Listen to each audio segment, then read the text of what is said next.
Here, this section here of that, Griffith and Jim Vann from Branch Protection.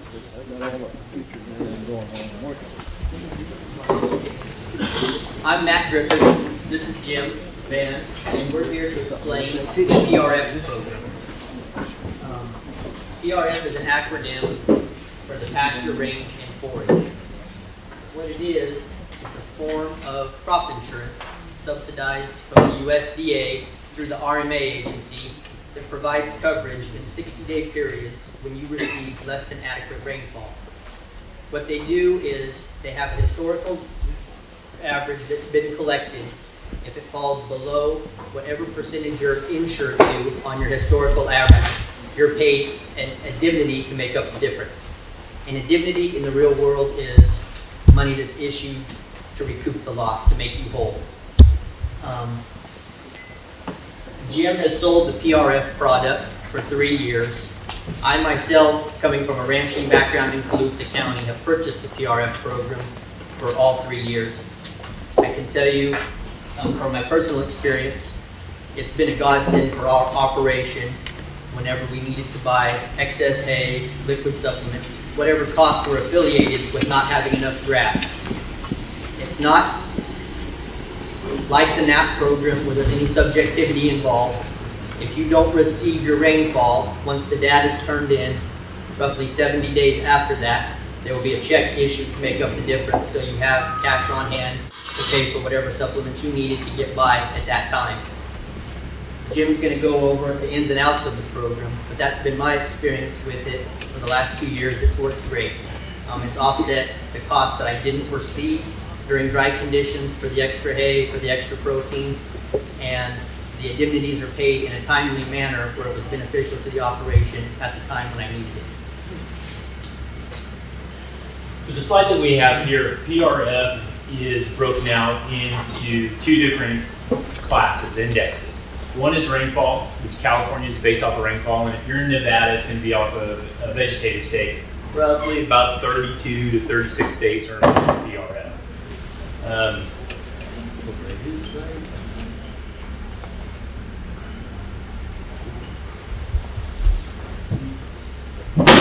How PRF works. A couple different layers of how it works, but just to get it started, basically it's based off of the NOAA weather stations. So for NAP situation, they're going to take it based off the whole county, look at it and say whether you guys have a disaster or not. What PRF does, and once again it's a crop insurance policy like corn or wheat or barley, what it's going to look at is use those over 9,000 NOAA weather stations across the country. In this case, California, all those red dots, those are NOAA weather stations.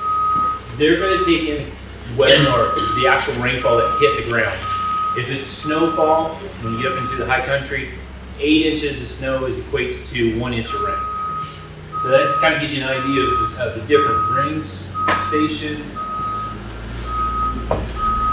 So now you have NOAA weather stations, and then you get into the second part of it, which is what's the value per county?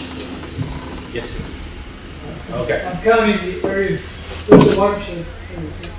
No, what these are is basically what they did was USDA broke up, USD/FSA broke up counties into different values, base values for PRF. And based on whatever the value is for your particular county, it's kind of how we start out based on what that feed is per, or that feed value is per acre. And then what we can do is we can take, and let's say we use Modoc County, it's at $8.85.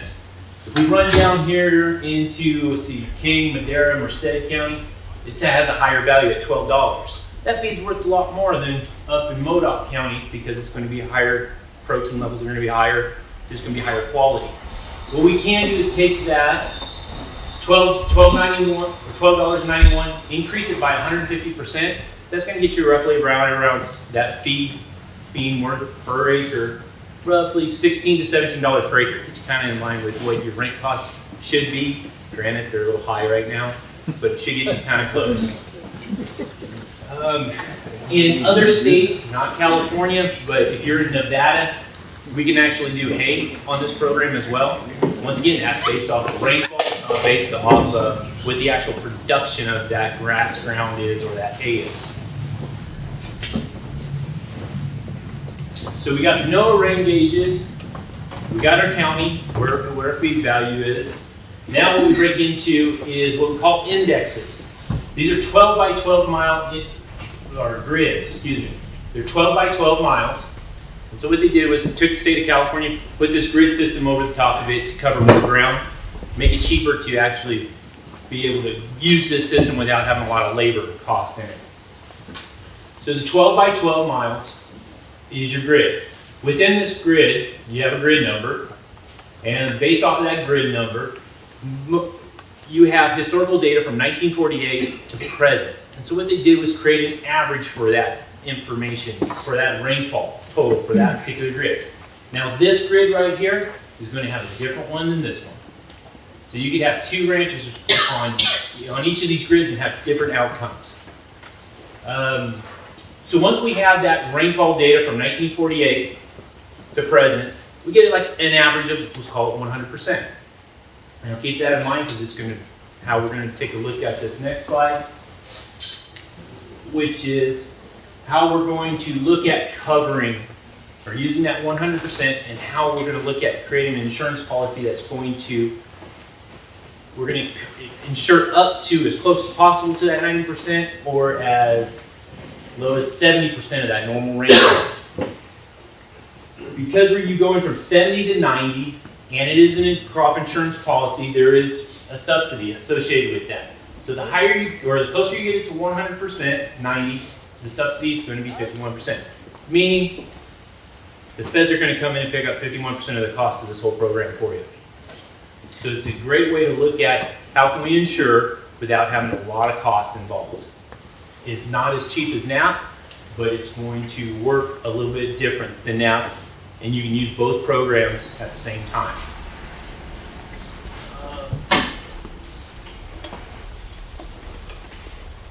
Now we're kind of racing through this because we only have a limited amount of time, so what we do is when we sit down with you, we kind of go over this a little bit more in depth.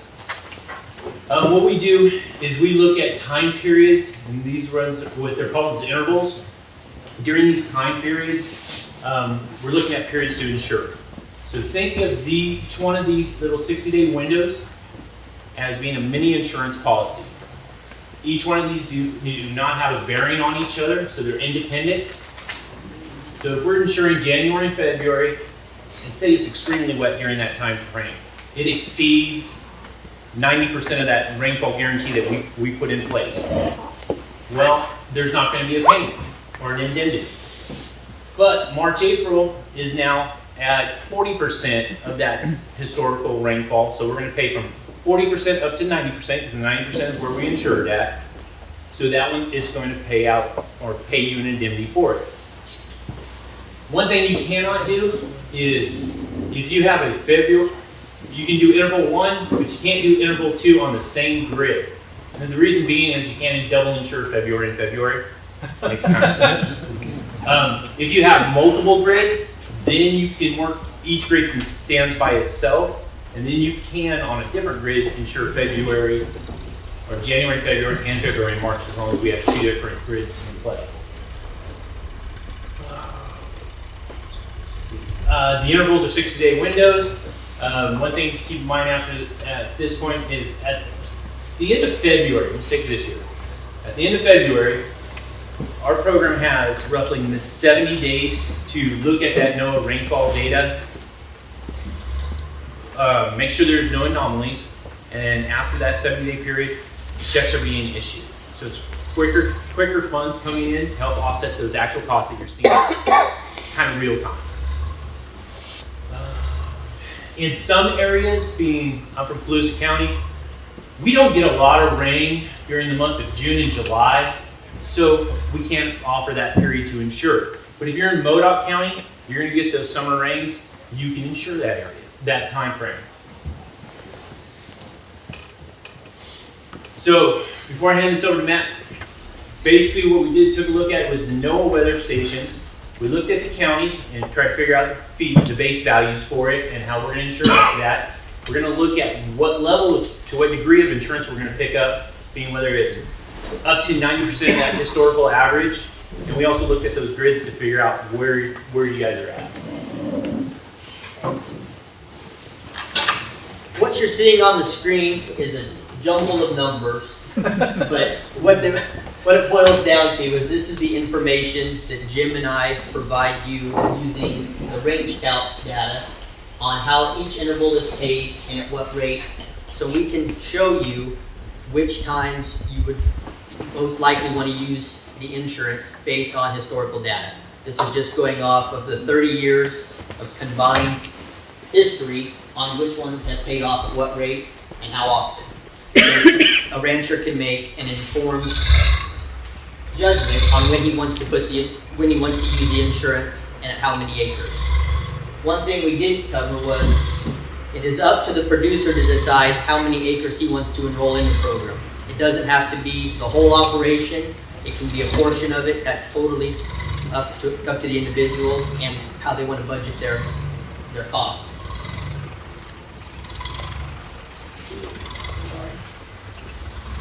This is kind of an overview of how the program works. We kind of discussed that it was sold in the 12 by 12 mile grids. It's kind of compared to the NAP, whereas the NAP is countywide, the PRF isn't. With the NAP, there has to be a declaration made from the county. With the PRF, the FSA office, we get a 578 report that lists a farm number, a field number, and a track number, and that's as far as they go in the process. Jim spoke about how it doesn't have to be a drought for the whole year. It just has to be in that 60-day period, and one interval has absolutely no bearing on the other. And the payments are made differently as well. Jim did a good job of touching on the speed at which the payments are made. This slide is an example of how the PRF program has performed in an area that has been hit with severe drought. These numbers are on 10,000 acres insured at the 85% historical value. So the insurance cost over 10 years would have been $153,200. The indemnities amount for the claims was $504,500. So the net indemnity would have been $351,000 for an average of $35,000 per year using the PRF program on 10,000 acres at the 85% historical level. Myself, I chose to use the PRF program as a tool to offset our risk. We all know, everybody that's in this room that's ranching knows the stakes that are involved. The costs are high. We have a very thin margin to operate on, and we can't afford to be wrong very often and still be in the business. Jim presented it to me 3 years ago. I liked the concept of it. I plugged it in as an operating cost, just to have some protection during dry weather. I'm thankful for the program, and I myself am a proponent of it. And if there's any questions, we have more information up at the website, which is ranchprotection.com, and we can take questions anytime if there is any.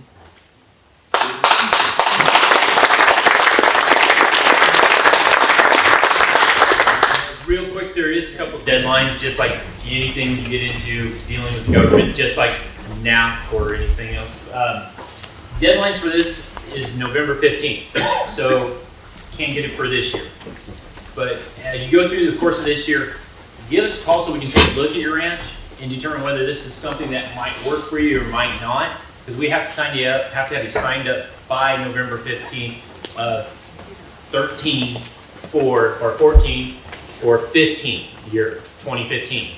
The other thing is, with this program, you can do this program, PRF, and NAP at the same time right now. We suggest you do it. You can do BLM, Forest Service ground, anything you have a lease on, and you have registered with FSA. But once again, when you get into BLM ground, the nice thing about this program is flexibility. You don't have to do that 30,000 acre allotment. You can do 10,000 and kind of ease your way into it. So one question here, if you could repeat it into that microphone, is the LRF applicable to federal lands? Yes, it is. You can do forest or is PRF applicable to federal lands? Yes, you can do BLM, Forest Service ground, as long as you have it registered with FSA. Within that, if you have a turnout or a BLM allotment with somebody else, we're going to break that up via animal units for how many acres you can insure up to. Any other questions? Yes. Are the premiums made later in the, premiums made up front, or when the premiums made? See, good question. When is the premium due? Which I should have put that in my last part, but premiums on this, you sign up November 15th. You don't have to pay until September of that following year. So you would have signed up November 15th of 2013. Those bills aren't due until September of 2014. Now, with the program, what it does do though, it goes in, and when there is a dry 60-day window dry period, it's going to remove premium first and take care of that bill for you. And then when that bill's taken care of, the remaining balance is going to go to you. So there's a lot of cases where people don't tend to see a bill unless it's a really wet year. So it's a cheap way to manage, help risk manage. Okay. Oh, another thing on this, just real quick. Don't look at it as being, if you're in Humboldt County going, we get 60 inches of rain, why do we need this? You need it because, remember, this is off the average. So if your average is 60 inches and you get 40, you're in trouble already. If you're in the Carissa Plains and you get 9 inches of rain, and this year you got 2, it's going to work for you too. It's off an average. And that's it. Okay. So in the area of, say, Siskiyou County up there where we depend so much on the snowfall in January, or December, January, a little bit in February because that's more, it's warmer then. We're depending on that snowfall to go ahead and use the snow melt to go ahead and irrigate June, July, and August. So June, July, and August, we're not going to receive very much precipitation, or we may, but really where we need it's up in the mountains in the December, January, February time. And it's got to get cold up there and produce some glacial effects to stay up there. So how does that work? I mean, you got such a long time period there. Within that, how do I phrase your question? Yeah.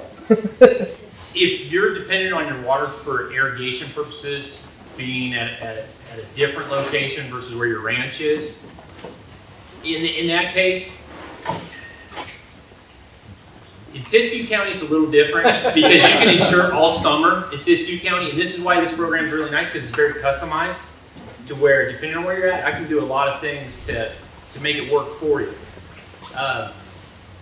If that area, now for my situation in Colusa County, I'm dependent on Shasta for my irrigation water. I just don't get to insure those months because there's not enough rainfall, but you do in Siskiyou. And one thing about this program, it does run calendar year, so January 1st through the end of December. So a little bit different than grazing seasons for you guys. Well, and also, you are insuring the snowpack in January and February. 8 inches of snow is equivalent to 1 inch of rain. So if you have coverage in January and February, and your historical average is 12 inches of snow, and you get 3, you fall well below your insurance level. So we do insure snow at that rate. As long as it's on your piece of property. No. It's dependent on yeah. We should have 15 foot of snow right now. We've got 2 inches. So You got to go get a BLM permit up there. I can take care of you then. All right. Thank you guys. We can move on to the next.